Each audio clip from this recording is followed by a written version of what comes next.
Hello बच्चों, आज हम स्टार्ट करने वाले हैं हमारा रिप्रोडक्शन इन फ्लावरिंग प्लांट का सेकेंड क्लास। ओके, तो लास्ट क्लास में हमने कहाँ तक पढ़ा था? हमने पढ़ा था पोलन ग्रेन तक। अभी हम लोग पढ़ने वाले हैं पोलन ग्रेन का क्या क्या कैरेक्टरिस्टिक्स होता है, वो कैरेक्टरिस्टिक्स को हम लोग इजी वे में अंडरस्टैंड करने वाले हैं। ठीक है, और पोलन ग्रेन के कैरेक्टरिस्टिक्स से एक क्वेश्चन भी आ जाता है बच्चों नीट के एग्जाम में। ठीक है, तो लास्ट क्लास का अगर हम थोड़ा सा रिवाइज कर ले तो अच्छा होगा। तो हमने पढ़ा था कि फ्लावरिंग प्लांट में जो रिप्रोडक्शन होता है वो सेक्सुअल रिप्रोडक्शन होता है। ठीक है, और सेक्सुअल रिप्रोडक्शन में क्या होता है बेटा? हमारा गैमेट्स फॉर्मेशन होते हैं। तो गैमेट्स जब फॉर्मेशन होते हैं तो मेल गैमेट फॉर्मेशन होगा और फीमेल गैमेट फॉर्मेशन होगा।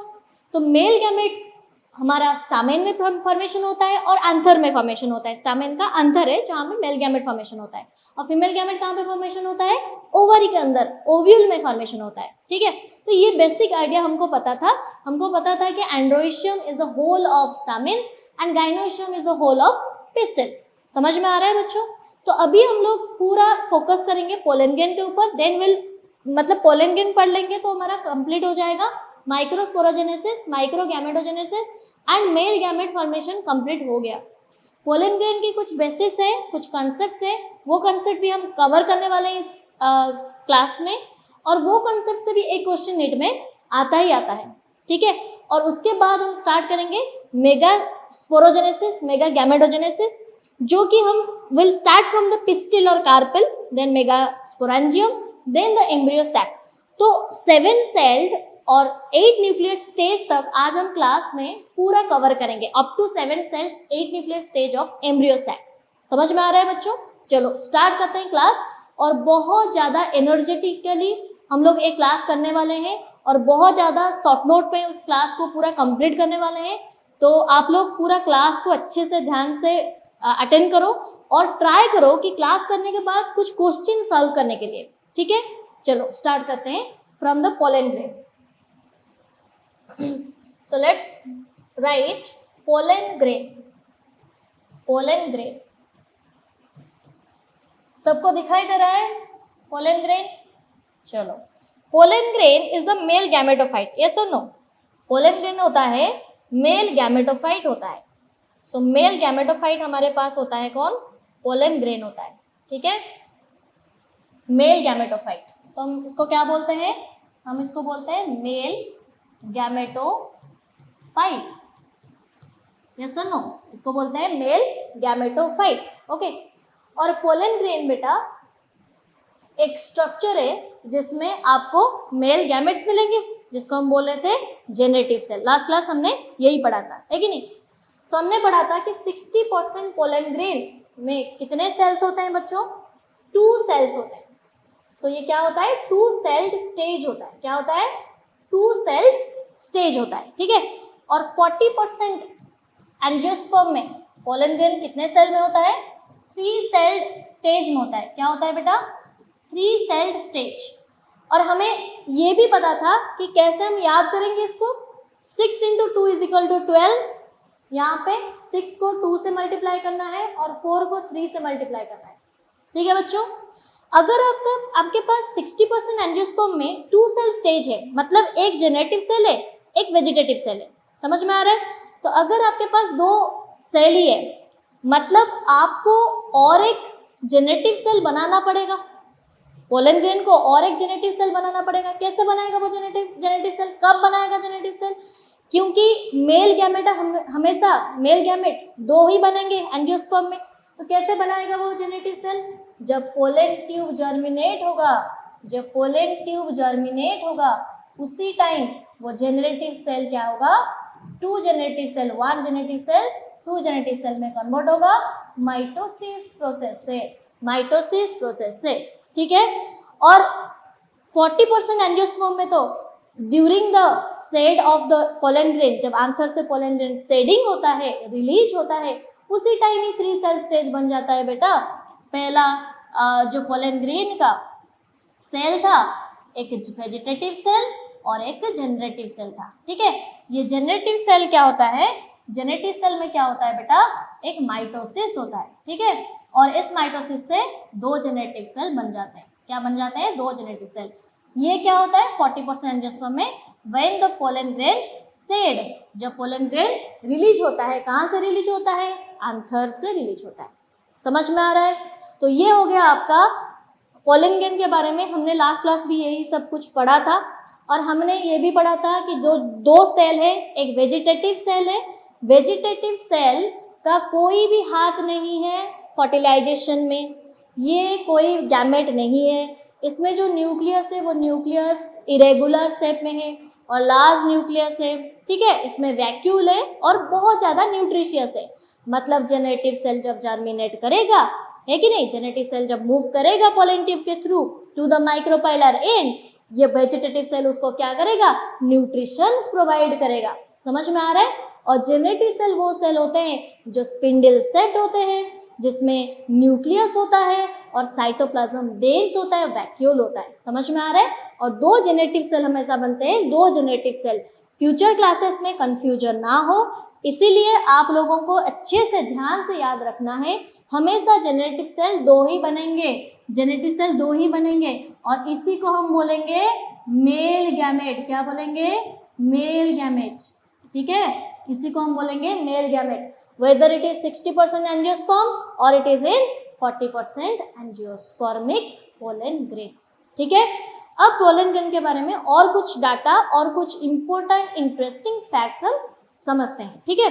तो पहला important interesting fact, colour change कर लेते हैं, अच्छा लगेगा, ओके।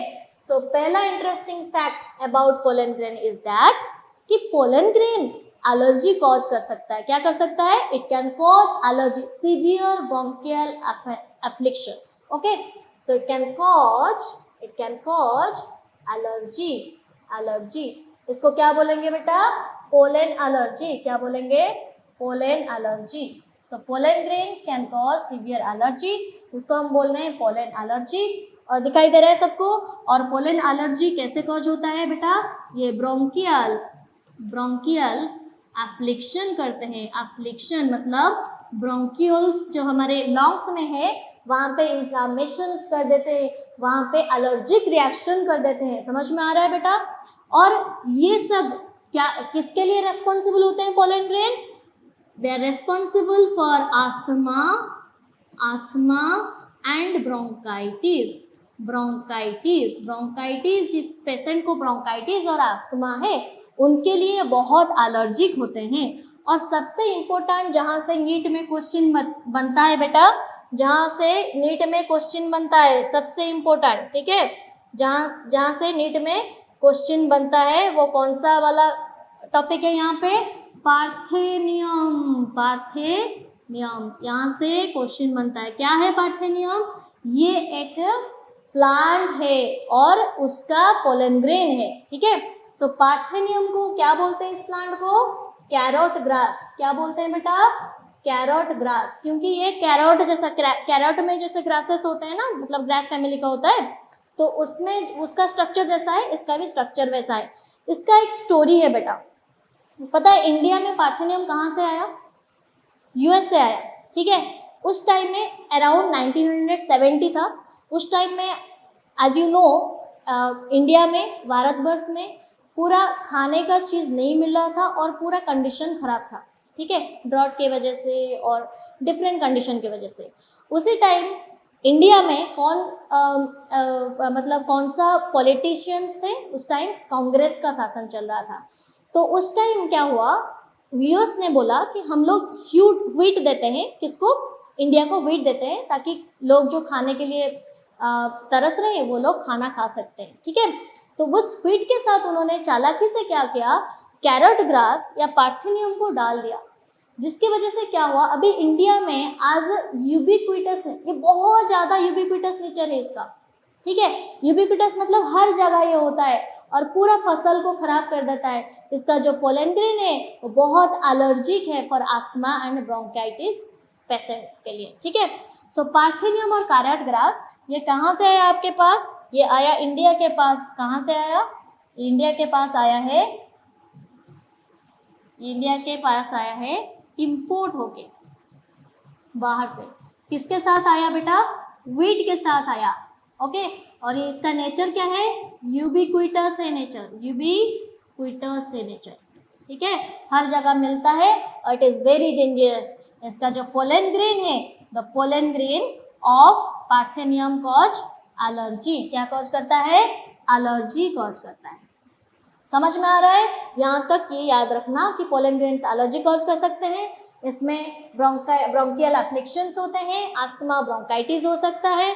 और अस्थमा ब्रोंकाइटिस क्या है बेटा, क्रोनिक रेस्पिरेटरी डिजॉर्डर्स है, CRD है, क्या है, CRD है, ठीक है, क्रोनिक रेस्पिरेटरी डिजॉर्डर्स है। क्लियर, समझ में आ रहा है, ओके। पोलन ग्रेन का और कुछ हम इंपॉर्टेंट फंक्शंस लिख सकते हैं। पोलन ग्रेन एक न्यूट्रिशन से भरपूर एक स्ट्रक्चर होता है, एक मॉलिक्यूल, एक सेल होता है जिससे बहुत ज़्यादा न्यूट्रिशन मिल सकता है, ये न्यूट्रिशन से भरपूर होता है, ठीक है। और इसको as food supplement we can use it as food supplement, we can use it as food supplement, दिखाई दे रहा है बच्चों, एज फूड सप्लीमेंट, ठीक है। सो हम इसको फूड सप्लीमेंट की तरह यूज कर सकते हैं, हम उसको खा सकते हैं, एनर्जी पा सकते हैं।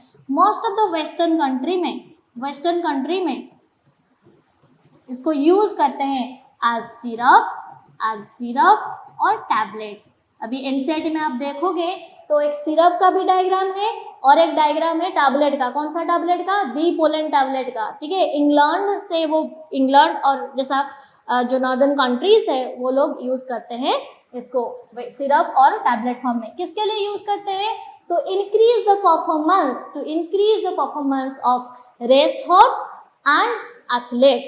किसके लिए यूज करते हैं, to increase the performance of race horse and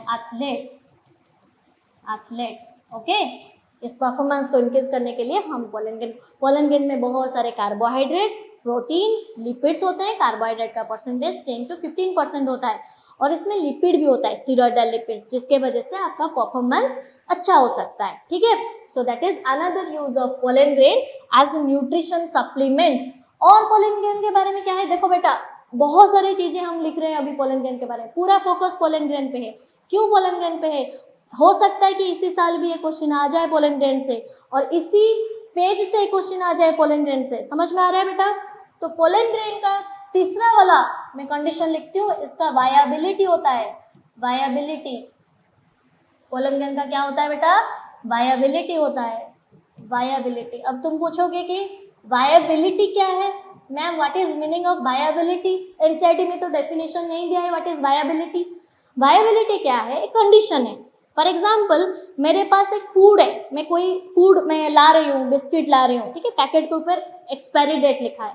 for example 2 month में एक्सपायरी होने वाला है, मतलब उसके बाद अगर मैं उसको खाऊंगी so that can cause many problems in my body or I should not take after that, and that is not nutritious, that is not enough nutritious and that is not healthy for me after that expiry date is over। समझ में आ रहा है। वैसे ही अगर pollen grain release हो रहा है, कहाँ से रिलीज हो रहा है, अंथर से रिलीज हो रहा है और वो स्टिग्मा के ऊपर पड़ना चाहिए और स्टिग्मा के ऊपर अगर वो गिरेगा फिर उसके बाद वहाँ पे पॉलिनेशंस होंगे, पॉलिनेशन होने के बाद क्या होगा, फर्टिलाइजेशन प्रोसेस होगा।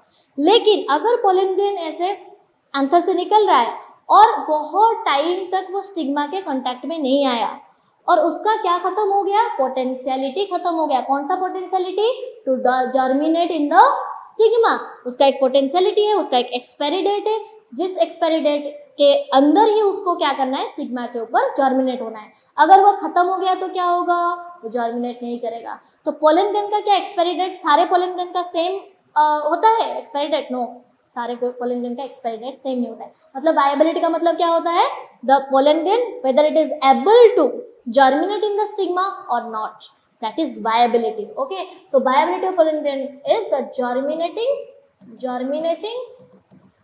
on stigma में germinate होने के लिए जितना वो टाइम लेता है तो उसका नाम है viability टाइम।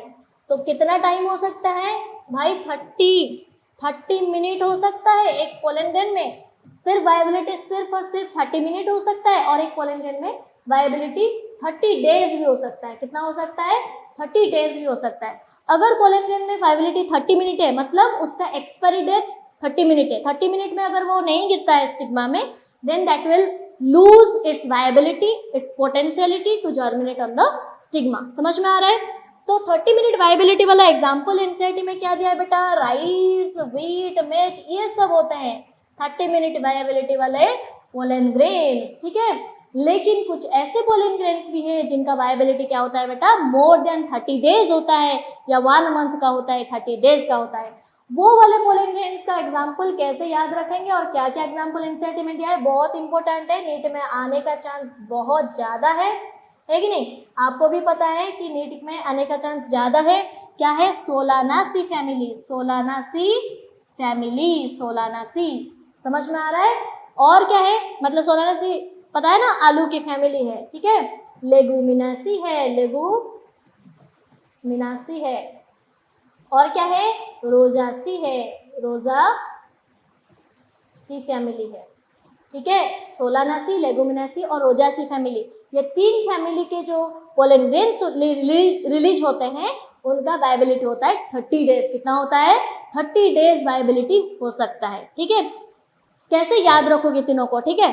तो सोलानासी मतलब आलू, लेगुमिनासी मतलब दाल, लेगुम्स दाल ले लो, और रोजासी मतलब रोज, ठीक है।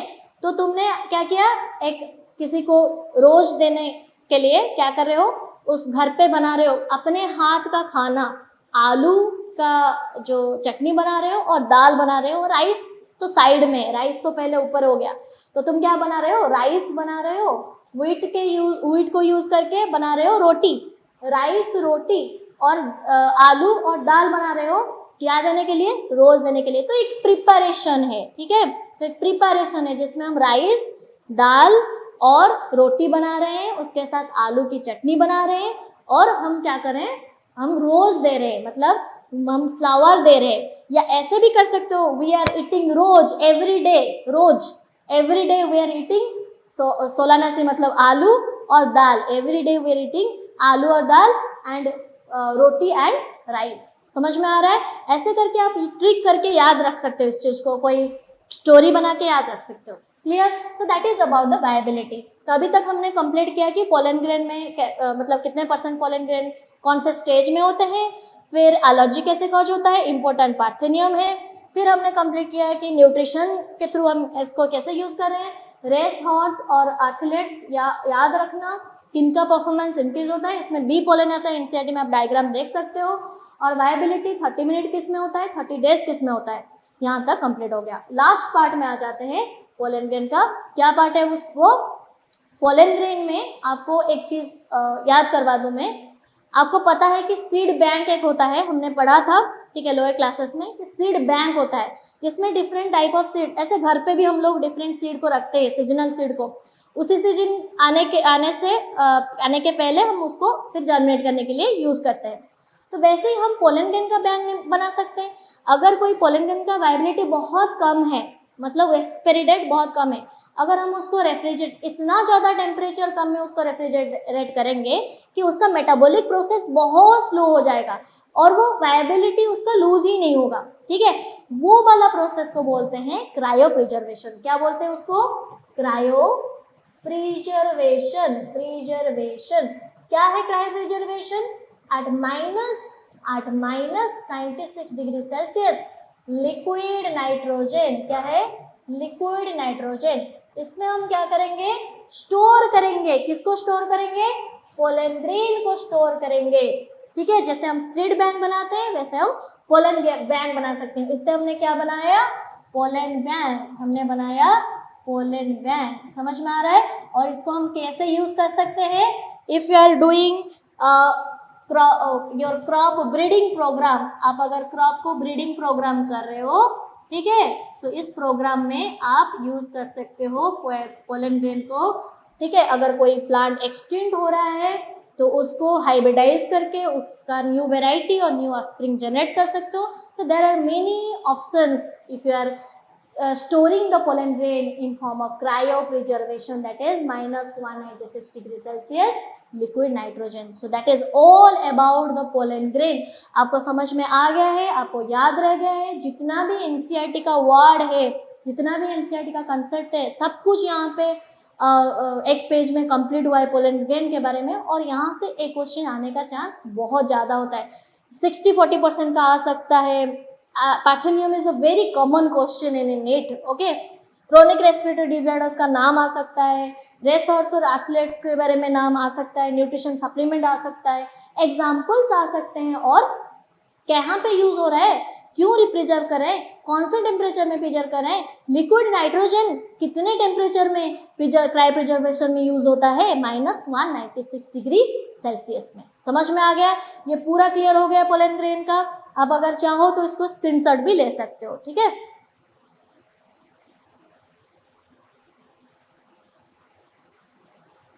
ओके, सो नेक्स्ट हम कंसेप्ट पे चलते हैं। तो यहाँ तक हमने पोलैंड ग्रेन मतलब मेल गैमेटोफाइट बना दिया और मेल गैमेट्स बना दिया। सो नेक्स्ट कंसेप्ट में हम क्या पढ़ेंगे, हम पढ़ेंगे फीमेल गैमेटोफाइट कैसे बनेगा। और पहले हम देखेंगे कि फीमेल का जो रिप्रोडक्टिव ऑर्गन है, जो पार्ट है, गाइनोशियम है, उसका जो सिंगल यूनिट पिस्टिल है, कार्पेल है, उसके बारे में देखेंगे, ठीक है। फिर हम जैसे हम पढ़ रहे थे ना माइक्रोस्पोरोजेनेसिस, अब हम पढ़ेंगे मेगास्पोरोजेनेसिस। समझ में आ रहा है? चलो हम लोग अभी नेक्स्ट कंसेप्ट को स्टार्ट करते हैं। थोड़ा सा लार्ज साइज का लेते हैं और एक अच्छा वाला कलर लेते हैं, white colour, bright colour is white colour, okay. So let's write pistil, ये लार्ज क्यों नहीं हुआ, लेट्स राइट पिस्टिल, पिस्तल होता है कि नहीं, पिस्टिल, और कार्पेल, कार्पेल, और उसके बाद हम पढ़ेंगे मेगास्पोरांजियम, मेगास्पोरांजियम, माइक्रोस्पोरांजियम पढ़ चुके हैं, मेगास्पोरांजियम पढ़ेंगे। उसके बाद क्या पढ़ेंगे हम पढ़ेंगे एम्ब्रियोसैक, पोलैंड ग्रेन पढ़ चुके हैं, हम पढ़ेंगे अब एम्ब्रियोसैक। ये फीमेल गैमेटोफाइट है। ये सब क्या क्या है पता है, ये सब क्या है पता है, पहले मैं लिख देती हूँ ये सब क्या है। So this is pistil and carpel, क्या है पता है, ये है रिप्रोडक्टिव पार्ट है, क्या है, रिप्रोडक्टिव पार्ट है। और ये क्या है, जहां पे गैमेट बनता है, ठीक है, ये मेन रिप्रोडक्टिव ऑर्गन है, मेन ऑर्गन है जहां पे गैमेट बनता है, ठीक है। और ये क्या है, गैमेटोफाइट है, क्या है, गैमेटोफाइट है, जो गैमेट बनता है, जिसके अंदर गैमेट बनता है, ये सुनो, तो ये गैमेटोफाइट है, ठीक है। तो पहले पिस्टल का स्ट्रक्चर देखते हैं बच्चों, पहले पिस्टल का या कार्पेल का स्ट्रक्चर देखते हैं बच्चों। तो एक फ्लावर में एक पिस्टल हो सकता है, ज्यादा हो सकता है, आपको क्या पता है, अभी तक आपको क्या पता है कि एक फ्लावर में एक पिस्टल हो सकता है, ज्यादा पिस्टल कितने हो सकते हैं, एक या ज्यादा, देखते हैं। चलो पिस्टल का पहले डायग्राम बना लेते हैं, अरे ग्रीन कलर के, पिस्टल का पहले डायग्राम बना लेते हैं, पहले पिस्टल का हम बनाएंगे डायग्राम। देखो मैंने ये बनाया क्या, पिस्टल, ठीक है। सो ये जो लॉन्ग स्टॉक है, इसका नाम क्या है, लॉन्ग स्टॉक है, इसका नाम क्या है बेटा, इसका नाम है स्टाइल। क्यों स्टाइल है, क्योंकि ये फीमेल रिप्रोडक्टिव पार्ट है, तो फीमेल स्टाइल मारते हैं, तो स्टाइल है।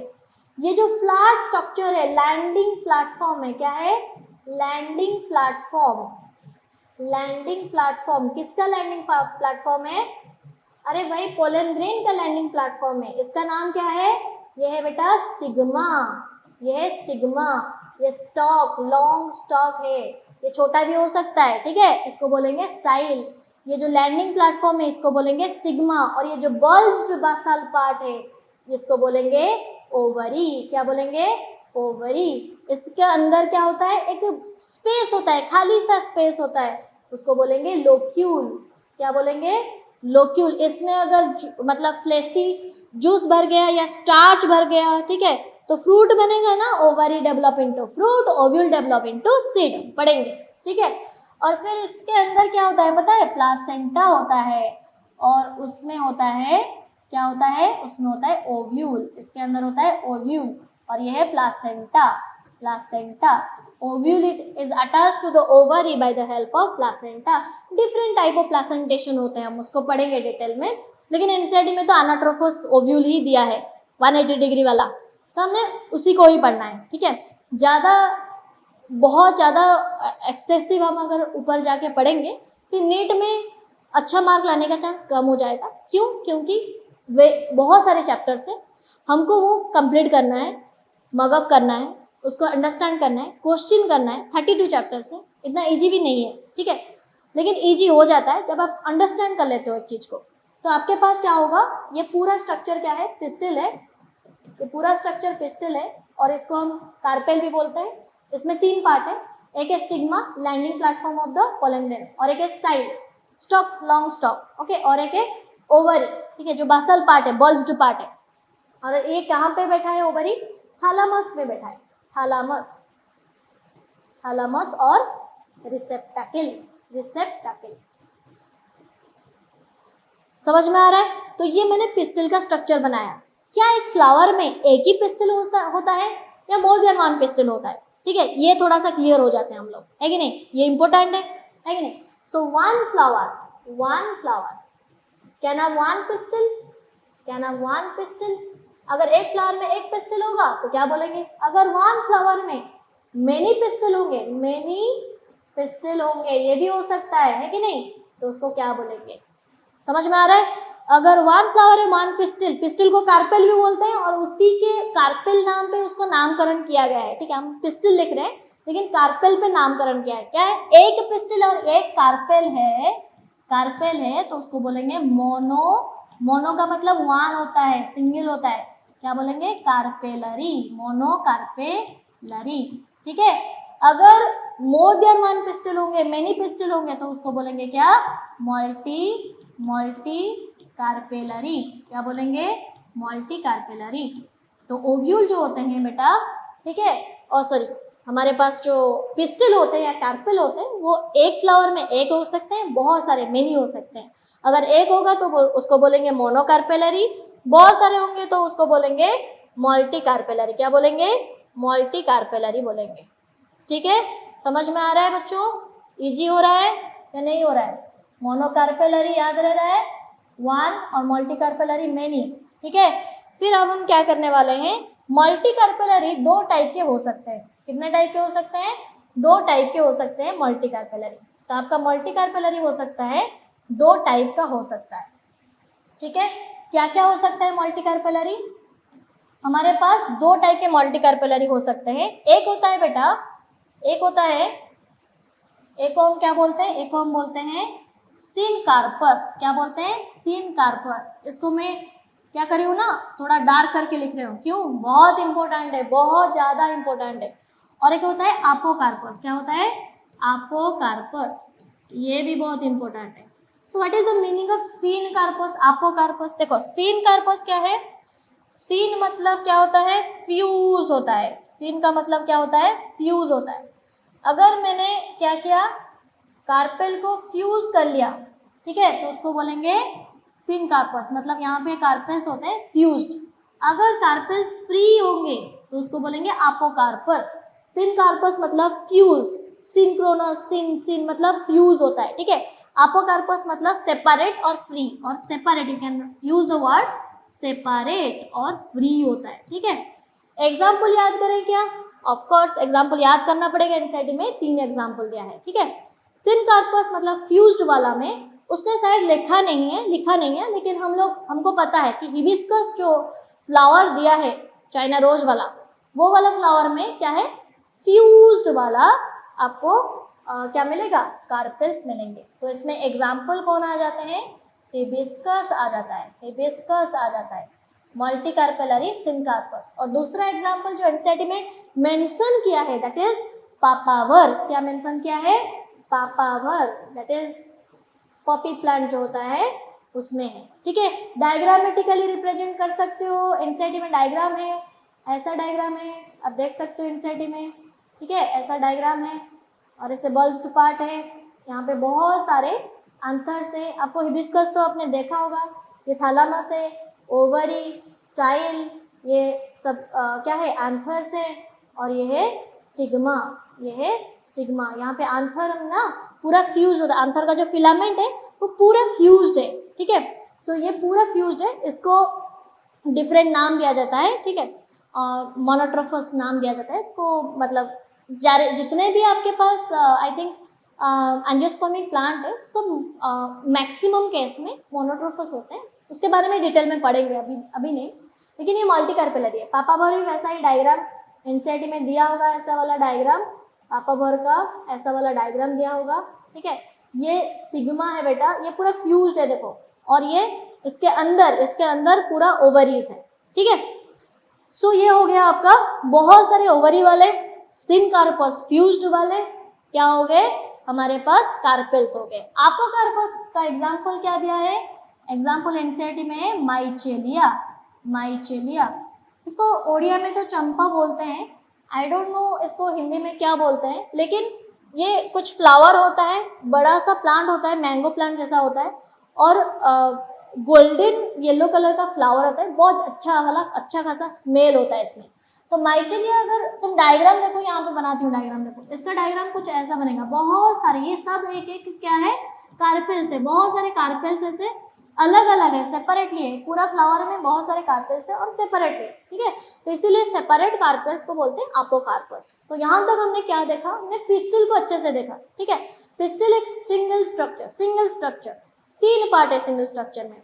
एक पार्ट में लैंडिंग प्लेटफॉर्म स्टिग्मा है, दूसरा पार्ट स्टाइल है, और तीसरा पार्ट क्या है बेटा ओव्यूल है, जो ओवरी है, जो कि बेसल पार्ट है, बेस में रहता है और थैलामस के ऊपर रहता है, और उसके अंदर ओव्यूल होते हैं। ओवरी के अंदर क्या होते हैं ओव्यूल होते हैं।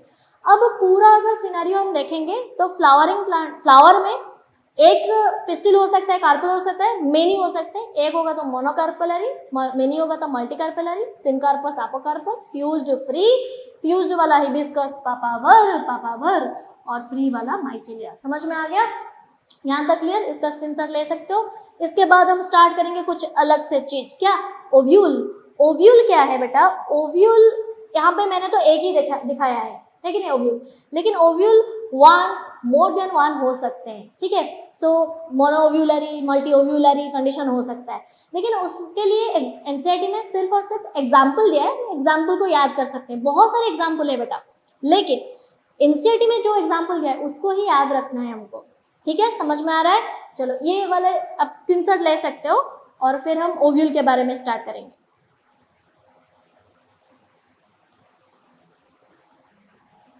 चलो सो नेक्स्ट पेज पे चलते हैं, and that will be about the ovule. Okay, so आपके पास ओव्यूल होते हैं, देखो ओव्यूल होता है, तो ओव्यूल 1 हो सकता है, 1 मतलब सिंगल हो सकता है, 1 ओवरी में, एक ओवरी में ओव्यूल 1 हो सकता है, और ओव्यूल बेटा मेनी हो सकता है, होगी नहीं। 1 ओवरी में देखो बेटा, 1 ओवरी में बोल रही हूँ, 1 ओवरी में, 1 फ्लावर नहीं बेटा, 1 ओवरी बोल रही हूँ। सिंगल ओवरी के अंदर एक ओव्यूल हो सकता है, सिंगल ओवरी के अंदर बहुत सारे ओव्यूल हो सकते हैं। Ovary develop into fruit, yes और नो, इससे बनेगा फ्रूट, क्या बनेगा फ्रूट बनेगा। और ओव्यूल जो है वो डेवलप होंगे किसमें, यहाँ पे जो ओव्यूल है ये डेवलप होंगे सीड में। यानी कि आप थोड़ा सा इमेजिन करोगे, क्या करोगे आप इमेजिन, ये अगर ओवरी है और एक ही ओव्यूल है, मतलब एक सीड बनेगा और एक फ्रूट बनेगा, है कि नहीं। ये अगर ओवरी है बहुत सारे ओव्यूल है तो एक फ्रूट बनेगा, लेकिन बहुत सारे मेनी सीड्स बनेंगे, क्या बनेंगे मेनी सीड्स बनेंगे। तो इसमें हमारे एग्जाम्पल क्या आ जाते हैं, देखो बेटा अगर आपके पास मतलब ओवरी जो है एक है और ओव्यूल उसमें एक ही है, तो आपने सबने मैंगो खाया है, तो मैंगो में क्या होगा बेटा, मैंगो में एक ही सीड होता है, ठीक है। ये एक एग्जाम्पल हो गया, मतलब हमारे सिंगल वाले ओव्यूल में। व्हीट में भी एक ही सीड होता है, आप पैडी ले लो कोई भी उसका प्लांट, तो उसमें भी एक ही सीड होता है। लेकिन इसका अगर एग्जाम्पल हम लेते हैं तो आपको पता है कि एक फ्रूट है बहुत सारे सीड से, अभी समर आ रहा है तो बहुत सारे सीड वाले फ्रूट तो आपको मिलेगा, उसका नाम है वाटरमेलन। क्या है वाटरमेलन होता है। और क्या होता है, पापाया होता है, ठीक है। और ऑर्चिड होता है, ऑर्चिड। ये 3 एग्जाम्पल याद रखना है आपको, ठीक है। पूरा पेज ले लिया हमने एग्जाम्पल के लिए, ठीक है, क्योंकि ये एग्जाम्पल इम्पोर्टेंट भी है, बहुत ज़्यादा इंपॉर्टेंट है। यहाँ पे 3 एग्जाम्पल याद रखना है, यहाँ पे 3 एग्जाम्पल, इतना डिफिकल्ट भी नहीं है, ठीक है। यहाँ पे याद रखना है मैंगो, व्हीट, पैडी, यहाँ पे वाटरमेलन, पापाया एंड ऑर्चिड याद रखना है। समझ में आ गया बेटा, तो यहाँ तक कि क्लियर हो गया ओव्यूल तक। अब नेक्स्ट स्टेप पे चलते हैं, मेगास्पोरेंजियम। क्या पढ़ेंगे हम? मेगास्पोरेंजियम। सो नेक्स्ट पेज में हम पढ़ने वाले हैं megasporangium. So what is megasporangium? Let me give the heading, that is megasporangium. Megasporangium, ठीक है। What is megasporangium? Microsporangium small था, ठीक है नहीं, पोलन ग्रेन। मेगास्पोरेंजियम बड़ा है, ठीक है, एम्ब्रियो सैक बनेगा वहां पे। माइक्रोस्पोरेंजियम से क्या बना? पोलन ग्रेन बना वहां पे। मेगास्पोरेंजियम क्या है? पहले what is megasporangium? What is megasporangium? अरे भाई मेगास्पोरेंजियम है ओव्यूल। क्या है मेगास्पोरेंजियम? मेगास्पोरेंजियम है ओव्यूल। ओव्यूल है मेगास्पोरेंजियम। बहुत ईजी है, बहुत ईजी है। What is ovule? It is megasporangium. It is a part of the flower और फीमेल रिप्रोडक्टिव पार्ट, जहाँ पे क्या बनता है? फीमेल गैमेट बनता है, फीमेल गैमेटोफाइट बनता है। तो megasporangium is nothing but ovule, ठीक है। ओव्यूल ही मेगास्पोरेंजियम होता है। तो चलो बनाते हैं ओव्यूल का डायग्राम। अब देखो ओव्यूल का डायग्राम तो मैं बना दूंगी, ठीक है, लेकिन जितने भी एंजियोस्पर्मी प्लांट है, एक टिपिकल एंजियोस्पर्मी प्लांट में आपको ओव्यूल एक ही टाइप का देखने को मिलेगा, लेकिन और अदर एंजियोस्पर्मी प्लांट में आपको ओव्यूल डिफरेंट टाइप के देखने को मिल सकते हैं। लेकिन एनसीईआरटी के बेसिस पे वो एक टिपिकल एंजियोस्पर्मी प्लांट का ओव्यूल ही समझाए हमको भी वही पढ़ना है, ठीक है। And what is a typical angiospermic plant ovule? It is anatropous and bitegmic. ये अनाट्रोफस है और बाइटेगमिक है। पहले डायग्राम बना लेते हैं, ठीक है। तो पहले डायग्राम बना लेते हैं। सो आपको करना है प्लासेंटा और हम बनाएंगे ओव्यूल।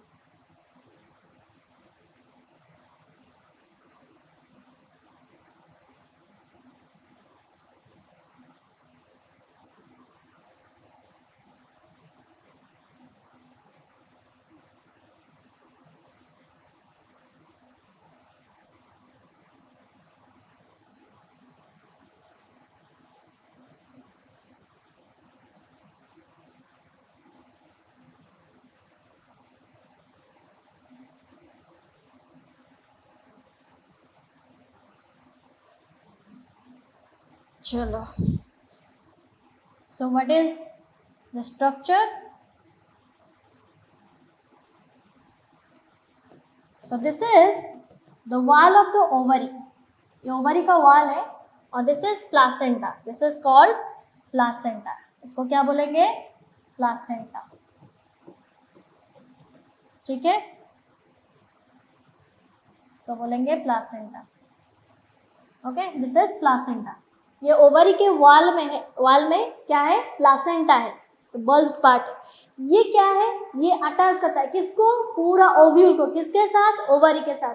ये ओवरी का वॉल है, ठीक है। फिर एक फनल लाइक स्ट्रक्चर, आपको एक स्टॉक दिख रहा होगा एक, ठीक है। ये फनल लाइक स्टॉक जो स्ट्रक्चर है, इसका नाम है फॉनिकल। क्या है? फॉनिकल नाम है। ये क्या कर रहा है? ये स्ट्रक्चर क्या कर रहा है? ये अटैच कर रहा है। अच्छा, यहाँ पे लिख देती हूँ, ये अटैच साइट किसका? ओवरी से ओव्यूल तक का जो अटैचमेंट है उसको कौन कर रहा है? प्लासेंटा। फॉनिकल क्या कर रहा है? ये अटैच कर रहा है, अटैचमेंट साइट। किसका अटैचमेंट साइट है? ये प्लासेंटा को अटैच कर रहा है। किसके साथ? ओव्यूल के साथ। प्लासेंटा को किसके साथ? ओव्यूल के साथ। ओव्यूल के साथ, ठीक है। फिर तीसरा पार्ट आता है, देखो यहाँ पे एक छोटा सा पार्ट है, कर्व्ड पार्ट है, उसको हाइलम बोलते हैं। क्या बोलते हैं? हाइलम बोलते हैं, ठीक है। हाइलम क्या है? ये अटैच करता है, किसको अटैच करता है? ओव्यूल को फॉनिकल के साथ। तो ये attachment site of ovule with funicle. Ovule with funicle. तो हमने 3 अटैचमेंट साइट पढ़ा। एक प्लासेंटा है जो अटैच कर रहा है किसको? ओवरी का वॉल विद द ओव्यूल, ठीक है। और funicle you can also say, okay. Funicle attach कर रहा है किसको? प्लासेंटा को ओव्यूल के साथ। हाइलम क्या कर रहा है? अटैच कर रहा है फॉनिकल को ओव्यूल के साथ, ठीक है। समझ में आ रहा है? चलो, अब पूरा ये जो ओव्यूल आप देख रहे हो ये एनाट्रोफिक ओव्यूल है। अगर मैं इसको एक्सिस लूं तो ये पूरा घूम गया है कि नहीं, पूरा यहाँ ऐसा सीधा होना चाहिए, ये पूरा घूम गया, उल्टा हो गया, ठीक है, ऐसा हो गया, इन्वर्टेड हो गया है कि नहीं, पूरा उल्टा हो गया।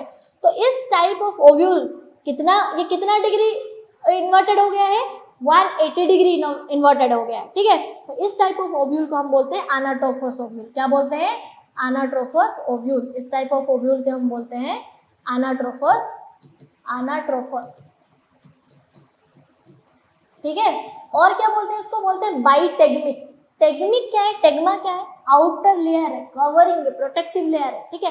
कितना प्रोटेक्टिव लेयर है? दो है, ये आउटर इंटेगुमेंट, ये है इनर इंटेगुमेंट। यहाँ पे भी आउटर है, यहाँ पे भी इनर है, इनर इंटेगुमेंट। समझ में आ रहा है बेटा? ठीक है। तो यहाँ पे ये कवर है, लेकिन यहाँ पे कवर नहीं, देखो इस साइड में ही कवर आपको मिल रहा है, ठीक है। तो एनाट्रोफस ओव्यूल है, अगर देखो इंटेगुमेंट एक हो सकता है, दो हो सकता है, तीन भी हो सकता है, नहीं भी हो सकता है। तो on the basis of that different type of angiospermic plant है, लेकिन टिपिकल एंजियोस्पर्म में एनाट्रोफस होता है और बाइटेगमिक होता है। क्या होता है? बाइटेगमिक होता है, ये याद रखना बेटा, बाइटेगमिक होता है। एनाट्रोफस और बाइटेगमिक मतलब दो इंटेगुमेंट होते हैं उसमें। क्लियर? समझ में आ रहा है? चलो, अब ये पूरा स्ट्रक्चर में दो साइड आपको मिलेंगे, एक पोल मिलेगा यहाँ ऊपर और एक पोल मिलेगा यहाँ नीचे, ठीक है। ये वाला जो पोल है, इसको, ये एक पोर है, मतलब एक छोटा सा पोर है, ओपनिंग है, और उसके ऊपर ये वाला ये पोल है, ठीक है। इसको बोलते हैं माइक्रोपाइलर पोल। क्या बोलते हैं? माइक्रोपाइलर पोल। इसको बोलते हैं चालाजाल पोल, माइक्रोपाइलर पोल। जहाँ पे एक छोटा सा होल है, इसको बोलते हैं माइक्रोपाइल। इसी से तो पोलन ट्यूब जर्मिनेट होने के बाद पोलन ट्यूब एम्ब्रियो सैक के अंदर घुसने के लिए इसी साइड से ही आता है कि नहीं? To enter into the embryo sac, इसी साइड से ही पोलन ट्यूब जर्मिनेट होता है। तो इसको माइक्रोपाइल, और माइक्रोपाइल का जो साइड है माइक्रोपाइलर पोल, उसका जो अपोजिट साइड है चालाजाल पोल। सिंपल, याद कर लो, सी साइड एम साइड। समझ में आ गया? ये क्या है? ये है रेड कलर का एम्ब्रियो सैक। ये क्या है? Embryo sac. ये फीमेल गैमेटोफाइट है, इसी के अंदर गैमेट बनेंगे, इसके बारे में हम पढ़ने वाले हैं। समझ में आ रहा है? और इसके साइड में बहुत सारे क्या होंगे बेटा? सेल्स होंगे, बहुत सारे सेल्स होंगे। ये पूरा सेल से भरा हुआ है। और ये सेल्स क्या है? ये जैसे स्पोराजिनस सेल्स था ना, कहाँ पे? माइक्रोस्पोरेंजियम में, ऐसे ये सेल्स है, इसको बोलते हैं न्यूसेलर सेल्स। और इस स्ट्रक्चर को बोलते हैं न्यूसेलस। क्या बोलते हैं? न्यूसेलस। समझ में आ रहा है? तो हमने क्या देखा? हमने देखा कि ओव्यूल जो है वो हमारे पास एनाट्रोफस बाइटेगमिक है, ठीक है, एक टिपिकल एंजियोस्पर्मिक प्लांट में। और ओव्यूल में आप देखोगे तो वो ओवरी का वॉल के साथ अटैच हुआ है बाय प्लासेंटा, फिर एक फॉनिकल है, फिर एक छोटा सा मार्क है जो अटैच कर रहा है ovule with the funicle, and that is the curved part में होता है, उसको हाइलम बोलते हैं। फिर हमने देखा कि इंटेगुमेंट से आउटर इंटेगुमेंट है और इनर इंटेगुमेंट। फिर हमने देखा बहुत सारे सेल्स है, जिसमें एक सेल हमारा बन रहा है एम्ब्रियो सैक, और बहुत सारे सेल्स उसके चारों तरफ है, और वो वाला पूरा स्ट्रक्चर है न्यूसेलस, ठीक है। हमारे पास यहाँ पे लोअर पार्ट में क्या है? छोटा सा पोर और होल है, उसको माइक्रोपाइलर एंड बोलते हैं, और वहां पे माइक्रोपाइलर पोल है, और ऊपर की तरफ आपके पास चालाजाल पोल, ठीक है। समझ में आ रहा है? तो ये हो गया आपका पूरा एनाट्रोफस बाइटेगमिक ओव्यूल का स्ट्रक्चर। समझ में आ रहा है? जो इंटेगुमेंट्स है ये बाद में जाके कुछ बनने वाले हैं, जो प्लासेंटा है वो शायद डीजेनेरेट होने वाला है, जो ओव्यूल है, जो एम्ब्रियो सैक है, वो बाद में जाके कुछ बनने वाला है। तो हम उसके बारे में डिटेल में पढ़ेंगे। अभी ये स्ट्रक्चर पूरा क्लियर हो गया है? सबको क्लियर हो गया या कोई डाउट है? इसको स्क्रीनशॉट ले लो, ठीक है।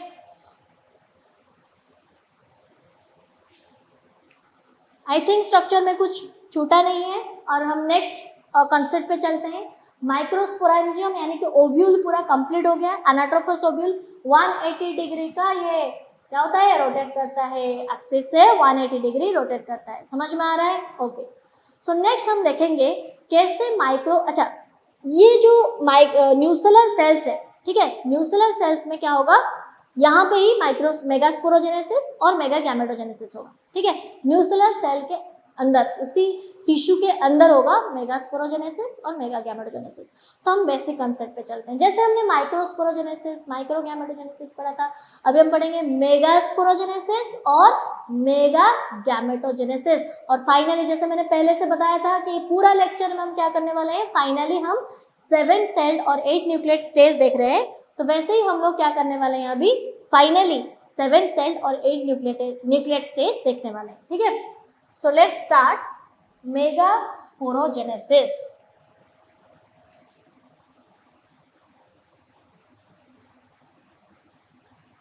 सो हेडिंग दे दो बेटा, मेगास्पोरोजेनेसिस। What is megasporogenesis? जैसे मैंने बताया था माइक्रोस्पोरोजेनेसिस, माइक्रोस्पोर मदर सेल से क्या बनना, माइक्रोस्पोर्स का बनना, है कि नहीं?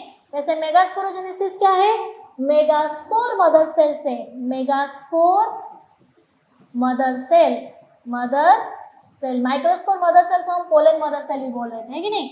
उससे क्या बनेगा, मेगास्पोर बनेगा, उसको हम क्या बोलेंगे, मेगास्पोरोजेनेसिस बोलेंगे। क्या बोलेंगे, मेगास्पोरोजेनेसिस। ठीक है, मतलब अभी मेगास्पोर मदर सेल क्या है, मेगास्पोर मदर सेल क्या है कि नहीं? तो मेगास्पोर मदर सेल, इसको MMC बोल रहे हैं। ठीक है, जैसे माइक्रोस्पोर मदर सेल को भी हमने क्या बोला था, MMC बोला था। अभी कंफ्यूजन हो सकता है, इसीलिए तो मैंने बताया था कि अगर माइक्रोस्पोरोजेनेसिस में आप ये पढ़ रहे हैं कि MMC, तो मेगास्पोरोजेनेसिस में तो MMC फिर से पढ़ने वाले हैं, तो कंफ्यूजन हो सकता है। इसीलिए माइक्रोस्पोरोजेनेसिस को आपको याद रखना है, pollen microspore pollen mother cell PMC, और इसमें याद रखना है मेगास्पोर मदर सेल MMC। ठीक है, तो MMC क्या होता है, एक डिप्लॉयड सेल होता है। क्या होता है, डिप्लॉयड सेल होता है। कहाँ पे होता है सेल, न्यूसेलस के अंदर होता है, न्यूसेलस के अंदर होता है सेल, न्यूसेलस। क्या सारे न्यूसेलस सेल्स, जैसे मैंने बताया था कि मेगास्पोर माइक्रोस्पोर मदर सेल्स, सारे sporogenous tissue microspore mother cells बनते हैं और उनका सबका पोटेंशियल होता है to become a pollen grain. But यहाँ पे एक डिफरेंस है, और डिफरेंस हमेशा क्वेश्चन आता है। ठीक है, तो megaspore mother cell, every cell can not be megaspore mother cell. समझ में आ रहा है? तो न्यूसेलस में कुछ पर्टिकुलर सेल्स होते हैं जिनके पास न्यूट्रिशन भर जाता है और जिनका न्यूक्लियस जो है वो लार्ज हो जाता है और प्रोमिनेंट हो जाता है। ठीक है, उसी को हम सिर्फ बोल सकते हैं कि मेगास्पोर मदर सेल आया है या बना है। ठीक है, नहीं तो हम megaspore mother cell every nucellar cell को नहीं बोल सकते। तो न्यूसेलस में वन सेल क्या होगा, एक सेल कौन से साइड में होगा, side is micropylar side, micropylar side. एक सेल न्यूसेलस का माइक्रोपाइलर साइड में क्या होगा, न्यूमरस, न्यूमरस, उसमें क्या हो जाएगा, न्यूट्रिएंट्स हो जाएंगे, भर जाएंगे न्यूट्रिएंट्स, न्यूट्रिएंट्स बहुत सारे हो जाएंगे, न्यूट्रिएंट्स बहुत सारे न्यूट्रिएंट्स, और उसके पास क्या होगा, प्रोमिनेंट न्यूक्लियस, क्या होगा, प्रोमिनेंट न्यूक्लियस होगा। ठीक है, और फिर जाके उसको हम क्या बोलेंगे, मेगास्पोर मदर सेल। और ये एक ही बनता है मेगास्पोर मदर सेल, पूरा न्यूसेलर सेल से एक ही सेल बनता है मेगास्पोर मदर सेल। उसमें बहुत सारे न्यूट्रिएंट्स होंगे और उसमें प्रोमिनेंट न्यूक्लियस होगा। क्यों, क्योंकि वहां पे डिवीजन होने वाले हैं। ठीक है, और ये डिप्लॉयड सेल क्या होने वाला है, हैप्लॉयड सेल में कन्वर्ट होने वाला है। कौन सा प्रोसेस होगा, मियोसिस होगा। क्या होगा, मियोसिस होगा। ठीक है, तो डेफिनेशन क्या बोलता है, डेफिनेशन बोलता है one of the cell of nucellus, समझ में आ रहा है, one of the cell of the nucellus having the capacity to divide in the process of meiosis forming the megaspore. Okay, and that one cell will have a prominent nucleus and having numerous nutrients. Okay, and the cell is the largest cell among all the nuclear cells. और ये जो cell होगा ये क्या होगा, largest cell होगा, largest cell होगा among all the nuclear cells. उसी को हम बोलेंगे मेगास्पोर मदर सेल। उसमें होगा मियोसिस और उससे बनेगा मेगास्पोर। ठीक है, लेकिन इसका प्रोसेस कैसे होता है, प्रोसेस हम समझते हैं। देखो तो हम प्रोसेस देखेंगे कि कैसे हमारे पास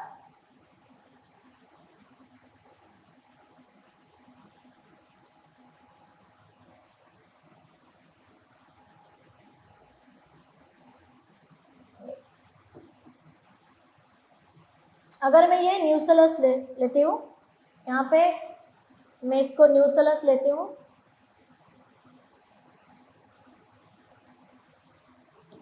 Let me take it as nucellus. Okay, so this is my nucellus. We'll see the next step. Diagram बना लेती हूँ। पूरा न्यूसेलस लेके ही हम पूरा कंप्लीट करेंगे, ठीक है, विद द न्यूसेलस। क्या होगा न्यूसेलस का? जब मेगास्पोर बनेगा मेगास्पोरोजेनेसिस से, तो न्यूसेलस का क्या होगा? न्यूसेलस सेल्स क्या करेंगे, ठीक है। सो हम स्टेप्स एक एक करके कंप्लीट करेंगे। देखो,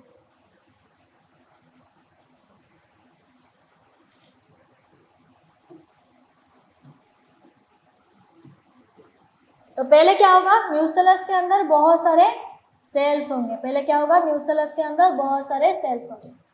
सो हमेशा क्या करना है बेटा आपको? ये माइक्रोस्पोरोजेनेसिस हम पढ़ रहे हैं, हेडिंग दे दो मेगास्पोरोजेनेसिस पढ़ रहे हैं, हेडिंग दे दो मेगास्पोरोजेनेसिस, ठीक है। चलो, इस हेडिंग में क्या करेंगे? ये न्यूसेलस है, ये मेरा चालाजार एंड है, ये मेरा माइक्रोपाइलर एंड है। हमेशा क्या करना है? चालाजार माइक्रोपाइलर डिफाइन कर लेना है ताकि अच्छे से समझ में आ जाए, ठीक है। बहुत सारे न्यूसेलर सेल्स है मेरे पास, बहुत सारे न्यूसेलर सेल्स, बहुत सारे। So there are many nucellar cells present inside the nucellus. So one of the cell, चलो उसको अलग से डायग्राम बनाएंगे, उसका अलग सा कलर बनाएंगे। One of the cell, this cell, okay. इसमें न्यूक्लियस पूरा प्रोमिनेंट है, बहुत ज़्यादा प्रोमिनेंट है, और उसमें साइटोप्लाज्म डेंस है, लार्जेस्ट सेल है। इसी को हम क्या बोलेंगे? Megaspore mother cell. क्या बोलेंगे? Megaspore mother cell. प्लॉइडी क्या है? 2n है, ठीक है। अब मेगास्पोर मदर सेल जो कि माइक्रोपाइलर एंड में है, इसमें क्या होगा? मियोसिस स्टार्ट होगा। क्या स्टार्ट होगा? मियोसिस स्टार्ट होगा। मेगास्पोर मदर सेल में अभी मियोसिस स्टार्ट होगा। तो हमने किया मियोसिस 1, ठीक है। मियोसिस 2 फेज में होता है, मियोसिस 1, मियोसिस 2। तो हमने किया मियोसिस 1। तो कितने सेल्स बनेंगे मियोसिस 1 के बाद? मियोसिस 1 के बाद आपके पास बन जाएंगे 2 सेल्स, ठीक है। ये एक सेल बन गया और ये एक सेल बन गया, ठीक है। ये एक सेल बन गया, ये एक सेल बन गया, और सारे सेल्स न्यूसेलर सेल्स क्या कर रहे हैं? न्यूट्रिएंट प्रोवाइड कर रहे हैं। तो other nucellar cells they provide the nutrition to the developing क्या? मेगास्पोर। अभी ये क्या कर रहे हैं? यहाँ पे रह के न्यूट्रिशन प्रोवाइड कर रहे हैं, यहाँ पे ये लोग न्यूट्रिशन। तो इस कंडीशन को हम क्या बोल सकते हैं? इस कंडीशन को हम बोल सकते हैं मेगास्पोर डायड कंडीशन। अभी मेगास्पोर बन रहा है लेकिन पूरा नहीं बना है, तो इन दोनों को क्या बोलेंगे? मेगास्पोर डायड बोलेंगे इसको, ठीक है। Megaspore died.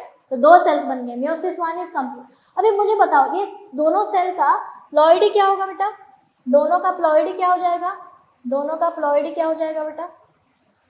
इन दोनों का प्लॉइडी क्या हो जाएगा? ये भी एन है और ये भी एन है, मतलब हाप्लॉइड हो गए। अगर मियोसिस 1 कंप्लीट हो जाता है तो दोनों सेल में क्या हो जाएगा? प्लॉइडी हाप्लॉइड हो जाएगा। अब मियोसिस 2 कंप्लीट करेंगे हम लोग, अभी मियोसिस 2 कंप्लीट करेंगे। So meiosis 2। After meiosis 2 how many cells will be form? How many cells will be form?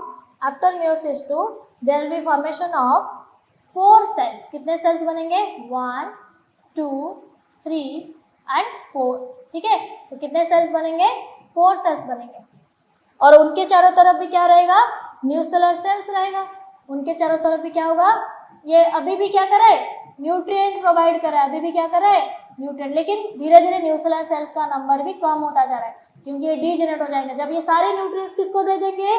Megaspore को दे देंगे, तो ये डीजेनरेट हो जाएंगे, ठीक है। कितने सेल्स बन रहे हैं? 4 सेल्स। चलो मुझे एक चीज बताओ कि चारों सेल में जो प्लॉइडी होगा क्या होगा? Ploidy, what is the ploidy? What is the ploidy? चारों में होगा हाप्लॉइड। 4 सेल्स बनेंगे, चारों होंगे हाप्लॉइड। ये चारों सेल को क्या बोलेंगे बेटा? मेगास्पोर क्या बोलेंगे? टेट्राड। क्या बोलेंगे? टेट्राड। ये लिनियरली अरेंज हुए हैं, देख रहे हो। लेकिन हम जब ओवली अरेंज हुए थे, सर्कुलरली अरेंज हुए थे, कौन? Microspore tetrad. ये लिनियरली अरेंज हुए हैं मेगास्पोर टेट्राड, और सारे मेगास्पोर्स यहाँ पे क्या हो गए? हाप्लॉइड हो गए। तो यानी कि डिप्लॉयड वाला हमारा मेगास्पोर मदर सेल से हमको हाप्लॉइड वाले 4 मेगास्पोर मिले हैं। लेकिन चारों मेगास्पोर क्या एम्ब्रियो सैक में कन्वर्ट होंगे? अगर चारों मेगास्पोर एम्ब्रियो सैक में कन्वर्ट होंगे तो कितने एम्ब्रियो सैक बनेंगे? जैसे pollen grain, each microspore convert into pollen grain, that means 1 microspore mother cell से कितने पोलन ग्रेन बन सकते हैं? 4 पोलन ग्रेन बन सकते हैं। लेकिन 1 मेगास्पोर मदर सेल से 4 एम्ब्रियो सैक नहीं बन सकते। समझ में आ रहा है? क्यों?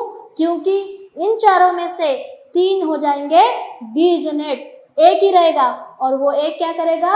एक बनाएगा एम्ब्रियो सैक। कौन से साइड में रह रहा है वो? एक चालाजाल साइड में रह रहा है। दिखाई दे रहा है? सबसे बड़ा वाला, सबसे लार्ज वाला, सबसे ज्यादा न्यूट्रिएंट वाला, ठीक है, वो चालाजाल एंड में रह रहा है, ठीक है, और वही रहेगा सिर्फ एंड तक जो कि न्यूट्रिशन से भरा होगा और डीजेनेरेट नहीं होगा। अब इसी सेल को, ये वाला सेल और सारे डीजेनेरेट हो जाएंगे और चारों तरफ जो न्यूसेलर सेल्स होंगे वो भी धीरे धीरे डीजेनेरेट हो जाएंगे। न्यूसेलर सेल्स भी धीरे धीरे डीजेनेरेट हो जाएंगे। लेकिन कभी कभी पता है न्यूसेलर सेल्स भी रिटेन रहते हैं, कभी कभी न्यूसेलर सेल भी रिटेन रहते हैं। उस कंडीशन को पेरिस्पर्म बोलते हैं, पढ़ाऊंगी सीड में, ठीक है, पढ़ाऊंगी सीड में। तो ये क्या हो गया? Nucellar cells, nucellar cells, nucellar cell यहाँ पे डीजेनरेट हो रहे हैं, ठीक है। ये क्या बन रहा है? ये एक मेगास्पोर, ये सब क्या हो रहे हैं बेटा? ये मेगास्पोर, ये मेगास्पोर नॉन फंक्शनल है, मेगास्पोर डीजेनरेट होगा। क्यों? क्योंकि ये नॉन फंक्शनल है। क्या है? नॉन फंक्शनल, नॉन फंक्शनल, ठीक है। और एक ही मेगास्पोर है जिसको हम क्या बोलेंगे? Functional, functional megaspore. क्या बोलेंगे? Functional megaspore. कौन से साइड में? चालाजाल साइड में। समझ में आ रहा है?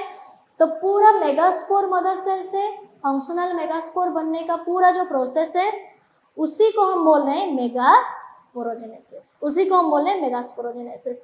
अब ये डीजेनरेशन प्रोसेस है, यहाँ पे कोई मियोसिस नहीं हुआ है, ये दोनों मियोसिस प्रोसेस है। यहाँ पे मियोसिस कंप्लीट हुआ, मियोसिस कंप्लीट हुआ, ठीक है। सो 1 मेगास्पोर मदर सेल से 1 फंक्शनल मेगास्पोर बनने के लिए कितना डिवीजन चाहिए? एक डिवीजन चाहिए। कौन सा डिवीजन? मियोसिस चाहिए। कितने मियोसिस में कितने स्टेप होते हैं? 2 स्टेप होते हैं, मियोसिस 1 एंड मियोसिस 2। समझ में आ रहा है?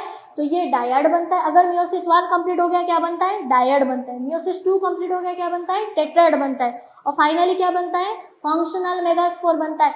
अगेन टिपिकल एंजियोस्पर्मिक प्लांट में ये क्या होता है? मोनोस्पोरिक कंडीशन होता है। क्या होता है? अभी हिबिस्कस में भी बताया था कि मोनोस्पोरिक कंडीशन होता है, सिंगल मेगास्पोर बनता है।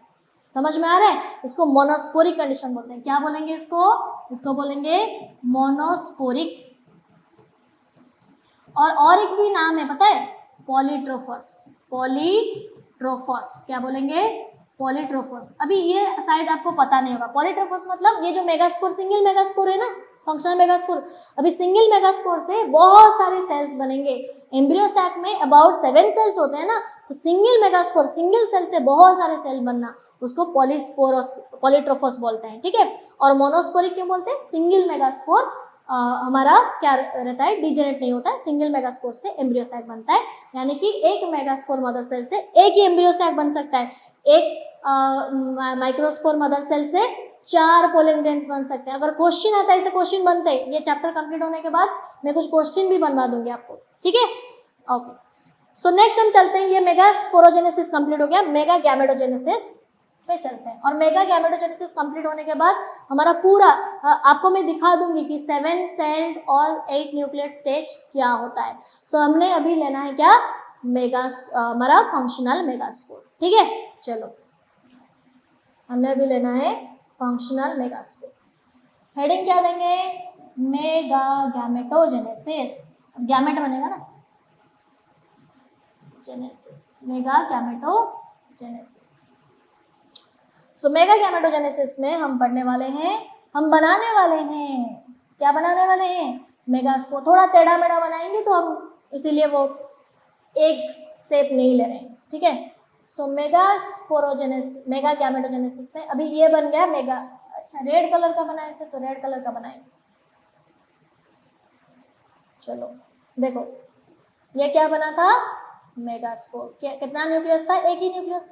प्लॉइड क्या था? एक न्यूक्लियस था, ऑब्वियसली हप्लॉइड है कि नहीं? एक ही न्यूक्लियस है, मेगास्पोर है तो हप्लॉइड है। क्या है? एन हप्लॉइड। क्या है? मेगास्पोर। कौन सा मेगास्पोर है? फंक्शनल मेगास्पोर, फंक्शनल है कि नहीं? प्लॉइडी क्या है, एन है। कौन से साइड में ये फंक्शनल मेगास्पोर है, चालाजल साइड में, ठीक है। चलो इसमें ये अभी एलोंगेट होगा, लंबा होगा, ठीक है। So step 1, let's start the step 1, let's start step 1। चलो सो फंक्शनल मेगास्पोर में अभी होगा क्या, माइटोसिस। क्या होगा, माइटोसिस होगा। क्या होगा, माइटोसिस, फास्ट माइटोसिस, क्योंकि इसका प्लॉइडी एन है। तो फास्ट माइटोसिस के बाद क्या होगा, 2 सेल्स बनेंगे और इंडिविजुअल सेल का प्लॉइडी एन होगा। नहीं होगा ऐसा। ये जो माइटोसिस हो रहा है, फास्ट माइटोसिस, इसमें सेल तो बन जाएगा, सेल तो बन जाएगा और बड़ा वाला भी सेल बन जाएगा। लेकिन प्रॉब्लम क्या है इसमें, इसमें ये प्रॉब्लम है कि पूरा एक ही सेल बनेगा, एक ही सेल बनेगा और उसके अंदर क्या होंगे, 2 न्यूक्लियस बनेंगे। क्या बनेंगे, 2 न्यूक्लियस बनेंगे। तो पता है ये न्यूक्लियस ऐसे पोल की तरफ क्यों अरेंज हो रहे हैं, क्योंकि वैक्यूल ऐसा करता है। इंसेट में नहीं है लेकिन वैक्यूल ऐसा करता है। क्या करता है, ऐसे वैक्यूल एलोंगेट होता है और it help in moving the nucleus into opposite poles. अभी जो 2 न्यूक्लियस बने, कैसे बने, माइटोसिस से। चलो माइटोसिस प्रोसेस में 2 स्टेप होता है, एक कैरियोकाइनेसिस और साइटोकाइनेसिस। यहाँ पे अगर मैं न्यूक्लियस बना रही हूँ, 2 न्यूक्लियस बन रहे हैं, ये एन है, ये एन है, 2 न्यूक्लियस बन रहे हैं। अगर मैं यहाँ पे कैरियोकाइनेसिस, मतलब सेल तो डिवाइड नहीं हुआ है, यानी कि कैरियोकाइनेसिस हुआ है, karyokinesis not followed by cytokinesis. अगर आपका कैरियोकाइनेसिस साइटोकाइनेसिस से फॉलो नहीं हो रहा है, मतलब कैरियोकाइनेसिस के बाद साइटोकाइनेसिस नहीं हो रहा है, तो ऐसा कंडीशन आता है। एक सेल में कितने न्यूक्लियस होते हैं, 2 इसको क्या बोलते हैं, सिंसिटियम बोलते हैं ना, सिंसिटियम, इसको सिंसिटियम बोलते हैं, है कि नहीं, कैरियोकाइनेसिस विदाउट साइटोकाइनेसिस, ठीक है। तो पहले मेगास्पोर, फंक्शनल मेगास्पोर क्या करेगा, फास्ट माइटोसिस कंप्लीट करेगा। कितने न्यूक्लियस बनेंगे, 2 न्यूक्लियस। कितना सेल बनेगा, एक ही सेल बनेगा, ठीक है।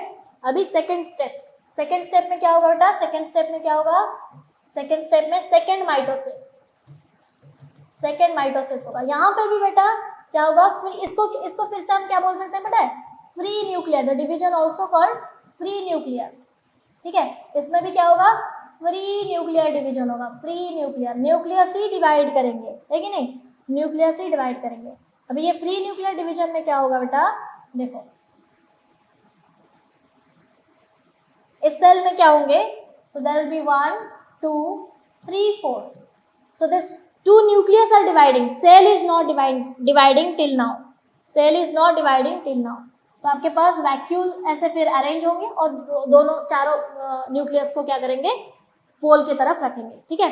तो अभी क्या हो रहा है बेटा, यहाँ पे आपको मिल जाएगा 4 nucleus and each nucleus will have haploid chromosome, समझ में आ रहा है।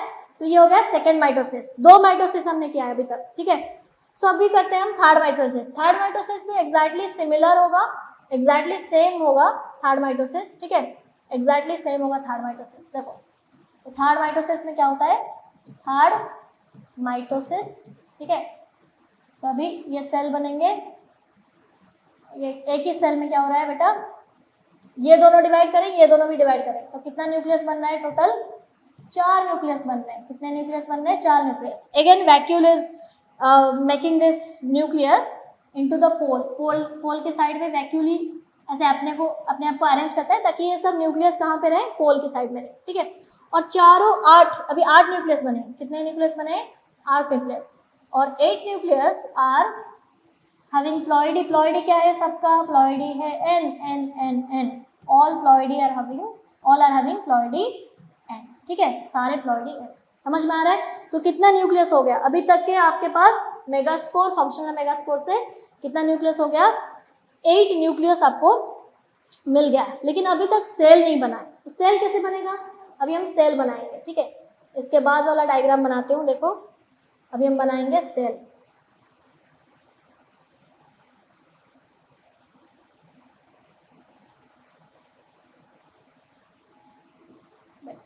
यहीं पे दिखाते हूँ, देखो हम बनाएंगे प्रॉपर सेल।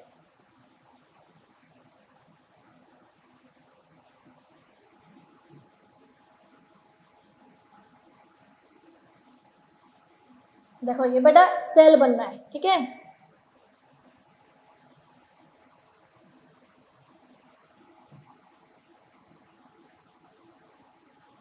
सो यहाँ पे ये जो सेल बन रहा है, ठीक है, अभी एम्ब्रियो सैक फॉर्मेशन स्टार्ट हुआ, ठीक है, अभी एक ही स्टेप में एम्ब्रियो सैक पूरा कंप्लीटली फॉर्म हो जाएगा। ये वाला डायग्राम में पूरा एम्ब्रियो सैक हम बनाएंगे, ठीक है। तो अभी क्या हो रहा है बेटा, सारे जो न्यूक्लियस जो अरेंज हुए थे, अभी वैक्यूल का फिर से अरेंजमेंट होगा। और अगर हम देखेंगे तो ये मैंने लिया है चालाजा एंड, ये माइक्रोपाइलर, चालाजा माइक्रोपाइलर, चालाजा माइक्रोपाइलर, चालाजा माइक्रोपाइलर, ठीक है। तो सेल को अरेंज कर लेते हैं, सेल को अरेंज कर लेते हैं बेटा। 3 न्यूक्लियस मैंने यहाँ पे डाला, कहाँ, कौन सा एंड में, चालाजा एंड में। 3 न्यूक्लियस मैंने यहाँ पे अरेंज किया और 2 न्यूक्लियस कहाँ पे, सेंटर में रह गए।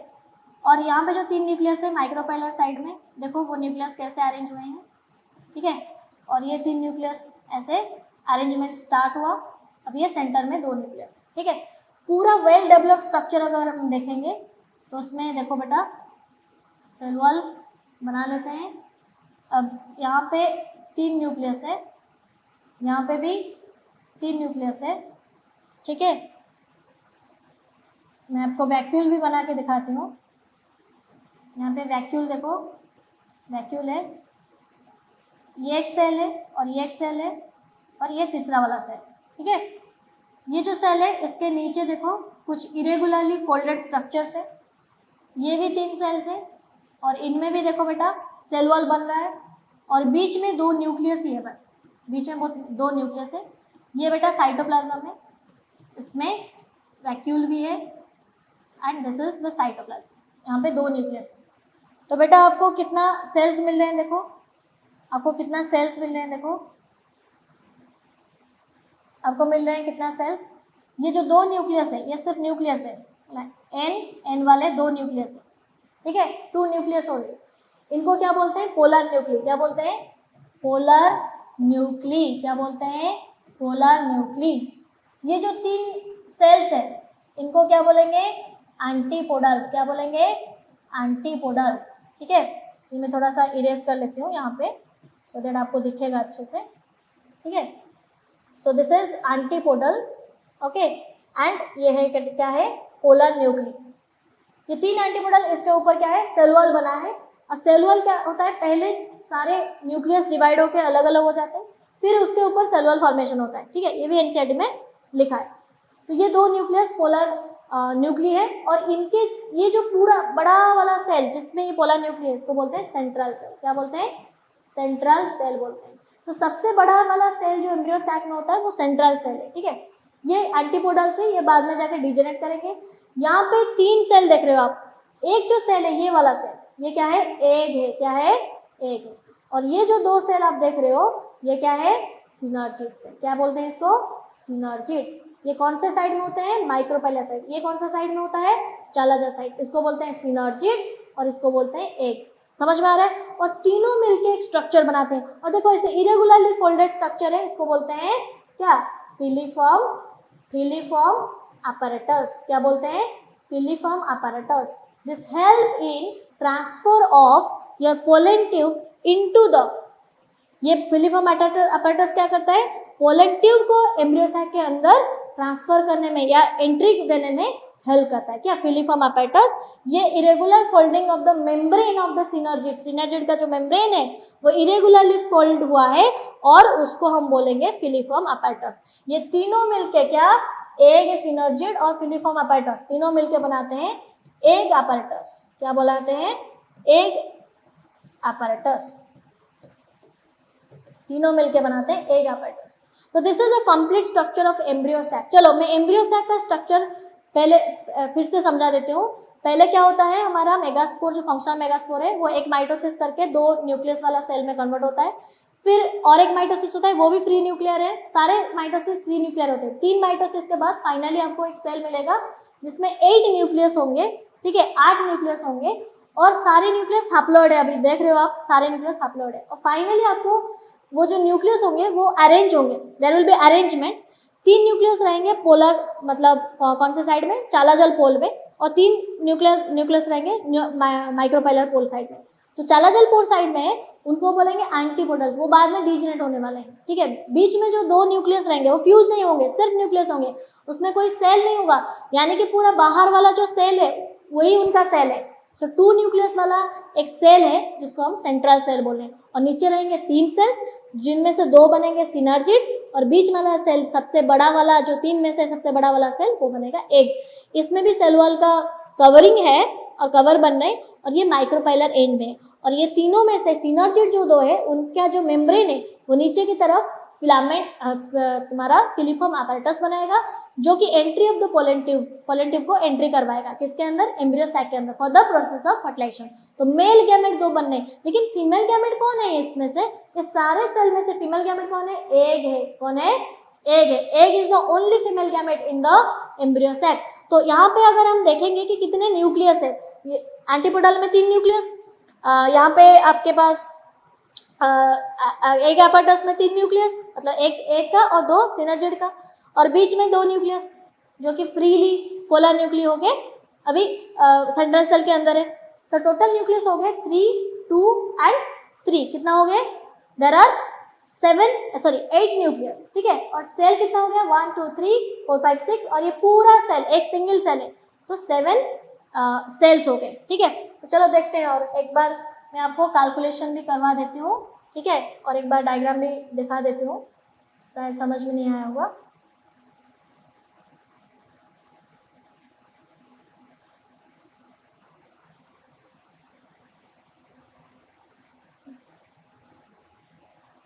देखो हमने ये बनाया एम्ब्रियो सैक, ठीक है। What is embryo sac, embryo sac is the female gametophyte.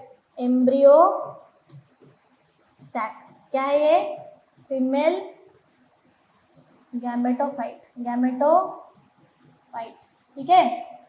ये एम्ब्रियो सैक जो हमने बनाया, एम्ब्रियो सैक में क्या क्या स्ट्रक्चर से देखते हैं, क्या क्या स्ट्रक्चर से देखते हैं।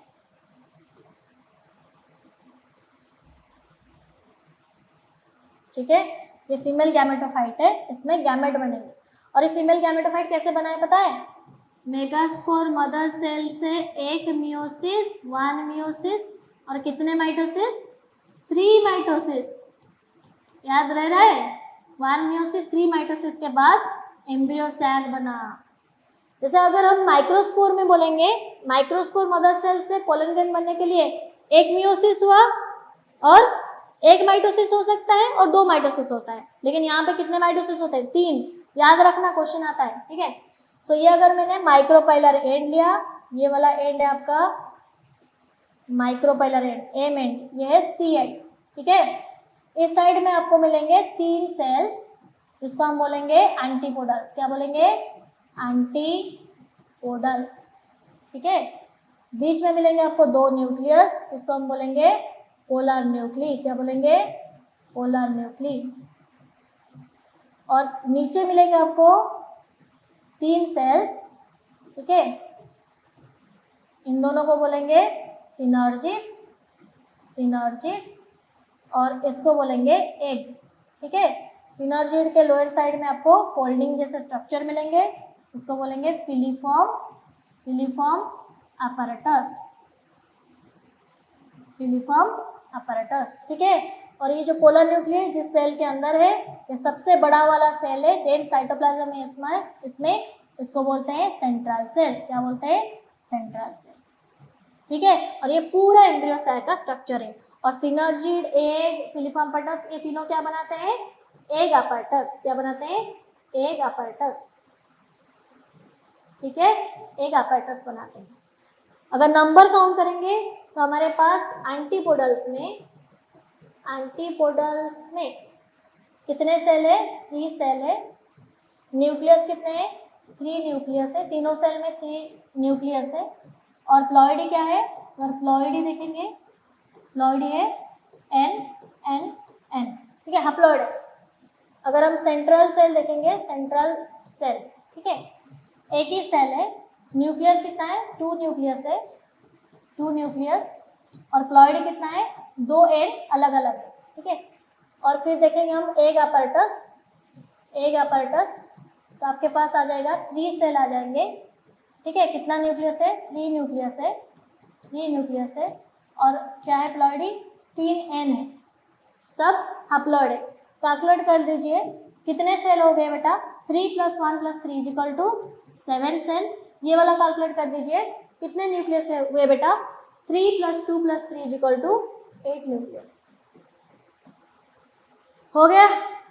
सो 7 सेल 8 न्यूक्लियस स्टेज कंप्लीट हो गया। समझ में आ रहा है? कितने सेल है? 7 सेल है। कितने न्यूक्लियस है? 8 न्यूक्लियस है। याद रख लो, रट्टा मार लो, क्योंकि यहाँ से डायरेक्ट क्वेश्चन आता है। ठीक है, तो अभी हमने पूरा कंप्लीट कर लिया megasporogenesis and megagametogenesis. हमारा end product of megagametogenesis is embryo sac which is female gametophyte. ठीक है, और फीमेल गैमेटोफाइट में आपको 7 सेल और 8 न्यूक्लियस मिलेंगे।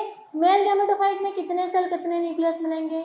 60% एंजियोस्पर्म में 2 सेल और 2 न्यूक्लियस मिलेंगे, और 40% एंजियोस्पर्म में 3 सेल और 3 न्यूक्लियस मिलेंगे। ये भी आप कर सकते हो। ठीक है, तो यहाँ तक कि पूरा आप अगर देखोगे पूरा कंप्लीट हो गया है, पूरा चैप्टर कंप्लीट हो गया है, मतलब कंसेप्ट कंप्लीट हो गया है। ठीक है, तो आप ये दे सकते हो, पूरा कंसेप्ट कंप्लीट हो गया है। आप स्क्रीनशॉट लेके उसको फिर से रिवाइज कर सकते हो। ठीक है, सो नेक्स्ट क्लास हम will meet with the next concept that is pollination. ठीक है, so stay tune with us and thank you for watching.